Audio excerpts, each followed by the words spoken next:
this is the ornament that we will be making today. If you wanted to add more details, you can definitely take your accent color and like weave it through these chain spaces once you've completed the round wreath. I just like the look of the green with the red bow. And also, if the bow is kind of wobbly or not sitting the way you want it to, you can always use some hot glue to just kind of dab it in the way you want. I show you the way I tie this on. If you have a different way you want to do it, that's fine. But yeah, we will get started. You want to make your wreath green, and then you can have an accent color. I'm going to use red. So don't need to leave a long tail, just about 6 to 8 inches. Start with your slip knot, taking your working yarn over that tail side, creating a loop, and then feed that working yarn up through that loop, and then pull tight. Pulling on this is going to tighten your loop. Pulling on your working yarn is going to adjust the size of your loop. You want it to be a tight 2 fingers width. I do knit rather tight. So we're going to do a total of 12.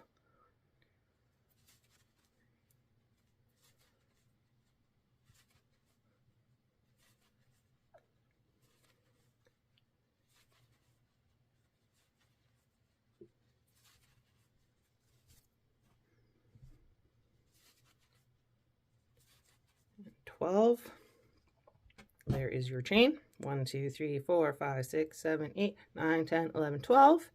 Now we're going to be doing actually finger crochet back, but this is very simple. So this last one, you're going to kind of adjust it so it's 1 finger's width, and it's going to be pointing up now in this direction away from you. You're going to pull up a loop in the chain space next to it, the same size. And now you're going to take this loop over top of the second loop that you've made, the back of the loop to the front of that loop, and then pull through another loop. Now we're going to repeat the process by pulling up another loop. Now we're going to take this loop, go over top of that loop, so the back of this one to the front of that one, and pull up another loop. So just keep going and doing that. So pull up a loop, take it over top, and a loop.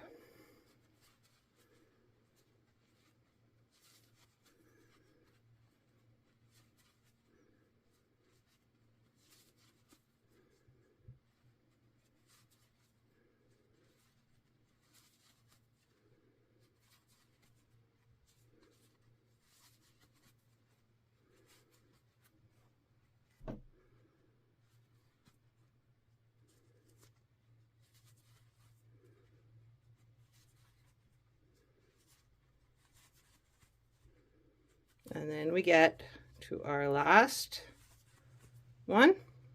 We're going to cut a yarn tail again about the same length as what you started with and pull it through that last spot. Now if you look on this side, we have a pretty nice, looks like a braid or a chain. This side also looks nice. So whichever way you want to put front.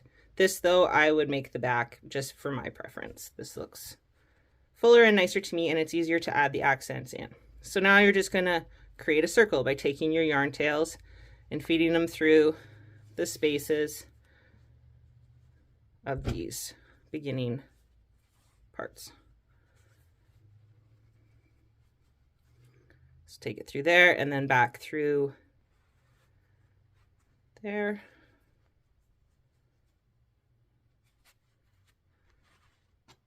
Like so.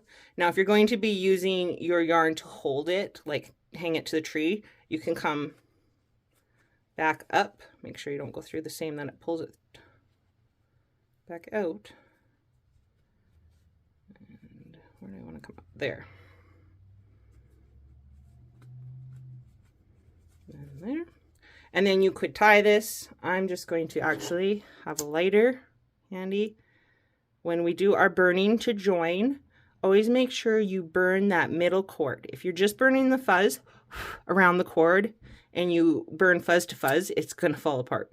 You want to get that cord. So even if you have to, if it's really fuzzy yarn, trim around that cord.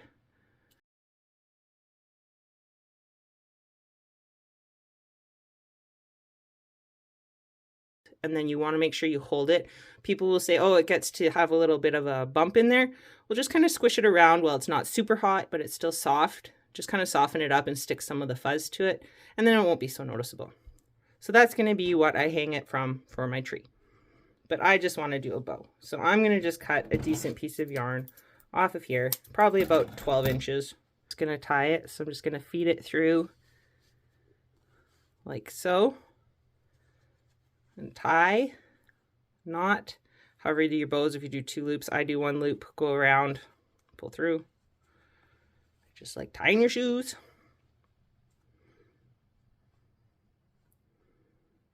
And then just kind of adjust your tails. Pull.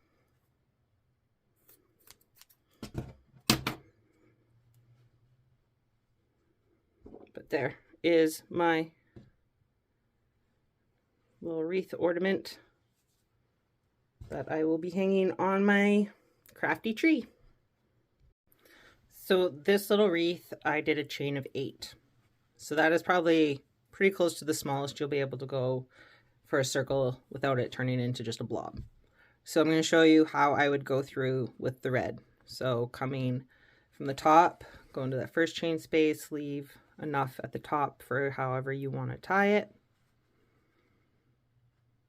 And then I'm going to go down and I'm going to go towards the middle of the circle through that chain space. Then I'm going to come up through there. Then I'm going to go down through the next chain space.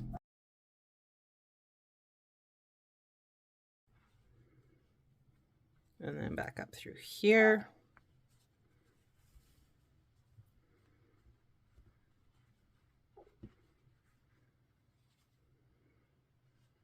Back down. I should be able to get back up somewhere here. So just kind of adjust it to hide, but that's kind of the idea if you wanted to add the accent. And then I'd probably move these two kind of like that. So then we're tying it around at the top.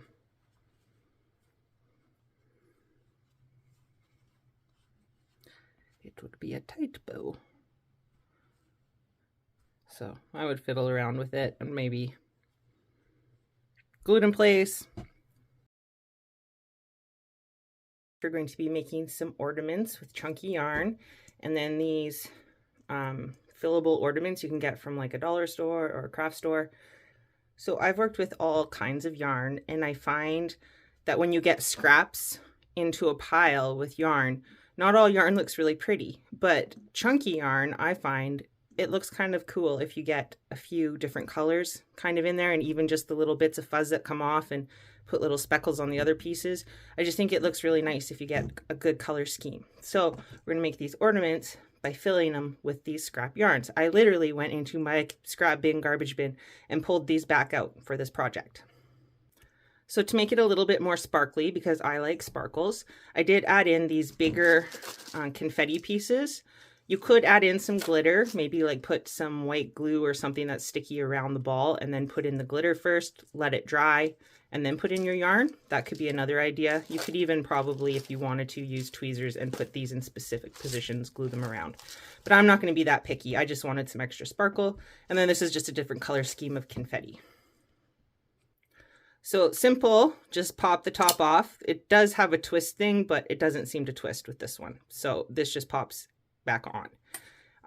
When I made this one, I did put the yarn in first, and then I was trying to put the confetti around, which was a little bit harder because I had stuffed this so full of yarn. So I will say you should do your confetti or your glitter first. So you can just take a few pieces or however many you want. I like the red and gold. These are presents and Santas. Kind of goes with my red, green, and white that I'm liking. And then I was actually going to go into this one and just steal some of the gold. I don't want the black. The gold and silver pieces. So just a few of those. Just stick in. So however many you want. And again, like I said, you could put something sticky in there. But if you just shake it up as you're putting your yarn in, so again, depends how big pieces of yarn you want. I like using the smaller ones because you get more of a, I don't know what you call that, marbled look. So this green one is not cut very small at all. And neither is this red one. So we're just going to give them a trim. And like I said, I like the little pieces that are flying everywhere. I like that color contrast. If you don't, this is a messy craft. This is just about using up these scrap pieces. So just going to stuff it full about halfway. Get some white in there. Make sure you're mixing up your colors. You can use like a stick or something to go in there and kind of move them around so you can even it out or whatever. Then shake your glitter around so that it's on kind of at the top and down at the bottom. And then just keep stuffing until you get your desired fullness. I'm not going to use that bright red one. I might add some of the light green.